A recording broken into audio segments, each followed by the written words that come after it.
Side lift. So we have in previous videos had a look at back lift and at arch and curl, which are looking at the front and the back muscles in the torso. We're looking to release all of the muscles in the torso so that we can then have full freedom within the torso and also within the limbs. So the torso is the key. Before you start looking to find release through limbs and the neck, really we want to work with the torso first. Where are we getting tension in the torso? Everything that we do in our life brings tension into the torso. So the go, the green, when we say in somatics, it's green is all the go. So having to do something, having to go to a meeting, having to do whatever, where we shorten the back of the body and we lengthen the front of the body, we bring tension in. Equally, when we're not going, what do we want to do? We want to hide. Or of course, we're sitting in a car, we're sitting at a computer. All of this kind of movement, which we call red, is shortening the front of the body and lengthening the back of the body. Typically, how we end up being is some version of it all mixed up together, which I'm now calling orange, which is a little bit of everything, but it's stopping a bit ago. So in the other videos, we've looked at how to release. The idea is to release the muscles in the front of the body and in the back of the body. But we are three-dimensional, which means we also have side bodies, and those poor side bodies get completely ignored all of the time. So today we're going to play with the side body.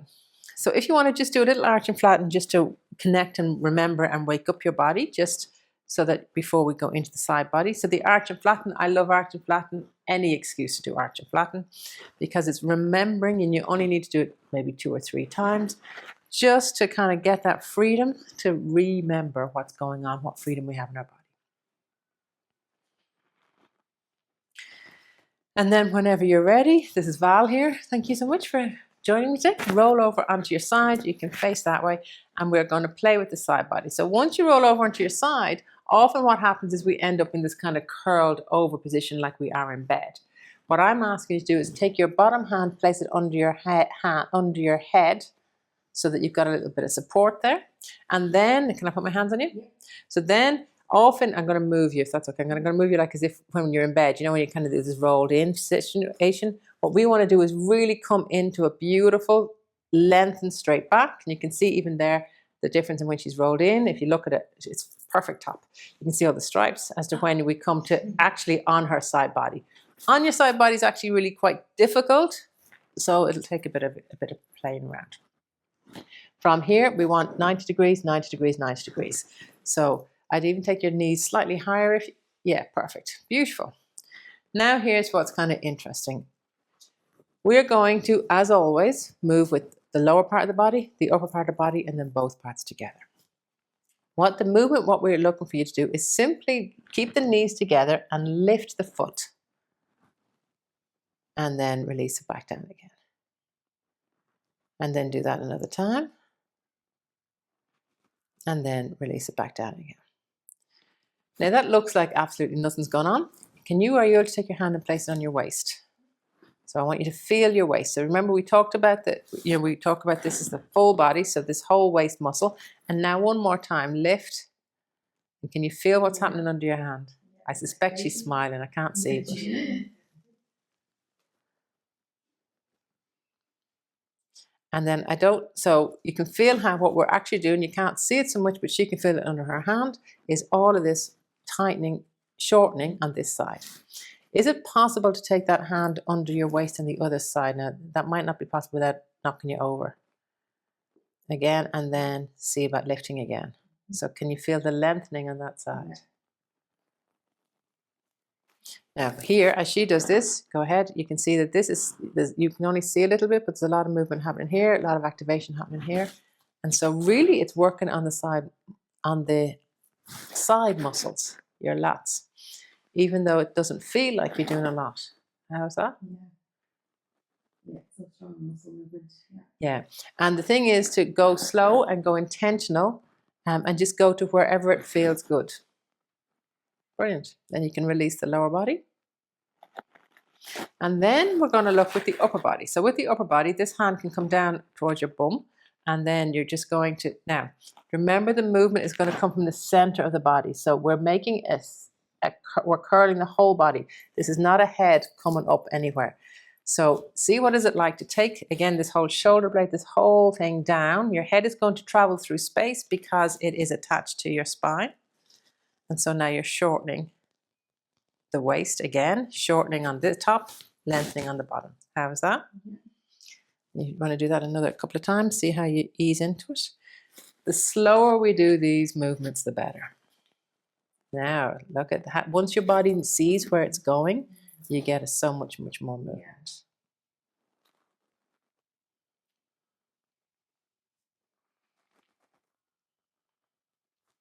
Now, because you're using your hand there, if it's okay, I'll put my hand under you so you can get this sense of feedback again. And I'll put it on the top and bottom and then go again. So you can really feel the length of the bottom. I can really feel the shortening actually as well on the top. It's really super. You can take this a little bit further, and it depends on your body whether this is comfortable or not, but what is it like to take this hand across and hold your head from the other side? So literally, so that you're, yeah. So why I like this is because it can help remove strain from the neck, but for some people it's not comfortable. If the arm can't come out, if it's bringing it into a curl, then stick with the old one. So now from here, your same movement.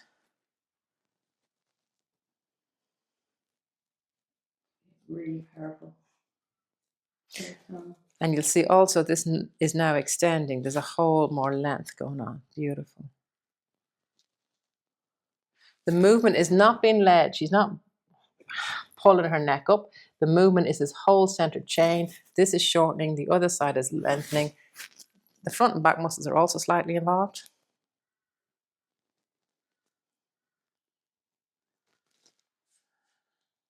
Beautiful. And now if you want to, you can combine all of them. So remember, as she lifted the knee, this shortened, this side shortened. As she's lifting here, this side is shortening. So lifting the knee and the upper body at the same time. Or sorry, the foot. Glad she knew what she was doing.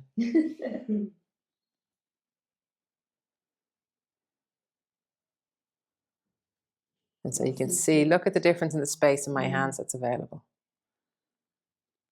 So in terms of the shortening, and as you can imagine, obviously the opposite is happening in terms of the lengthening. Just obviously I can't put my hands under there. You can kind of feel it, have a feedback from the mat and the ground on the opposite side. Yeah.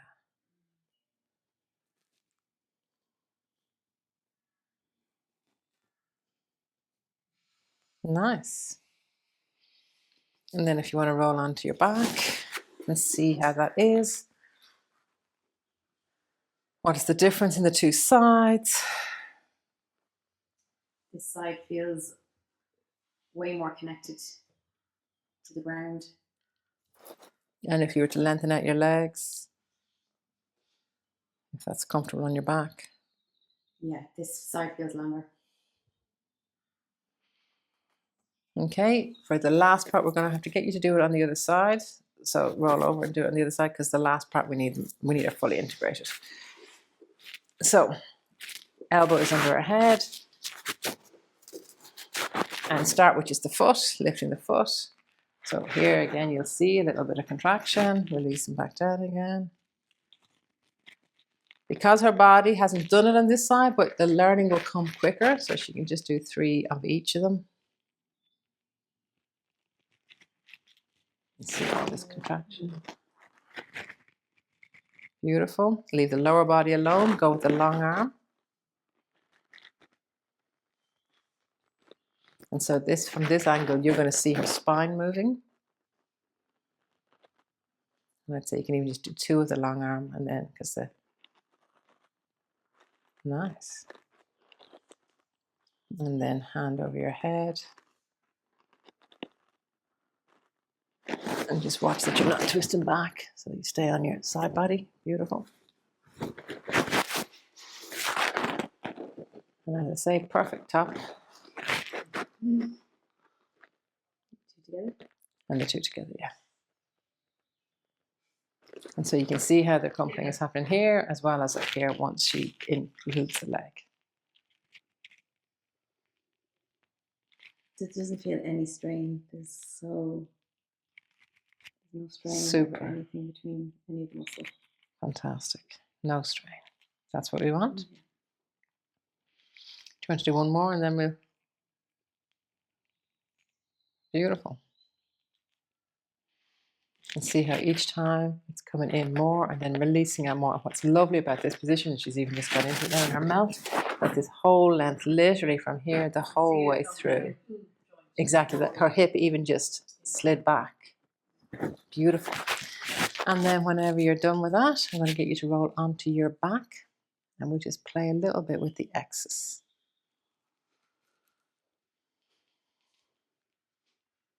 Do you feel neutral? Yeah. She's so chill, she doesn't want to do anything more. Nice. So then, continuing just a little bit more for the side body, if you go into a human X, so arms up and legs out, you know, the other way. And see, what is it like if you send your right heel away? Her right is on this side. And then feel where you can feel that connection up to fingers, left fingers, perfect. And then release this right heel and go with the left arm. And so again, you can see this diagonal coming through, release that. From left arm, go to right arm. And you can see that already activating in order to get it. And then from right arm to left heel, send the heel away. That side, left side. Yeah, nice. And then just play with that for a second. So switch to the right foot, left arm, right arm, left. Nice. And so you can see how we're fully integrated beings that has this beautiful diagonal, but also has the front. So we have a front channel, a back channel, side channels, but also these beautiful diagonals. She's just enjoying herself, so we'll leave her there. Super, thank you so much. Thanks, Bob.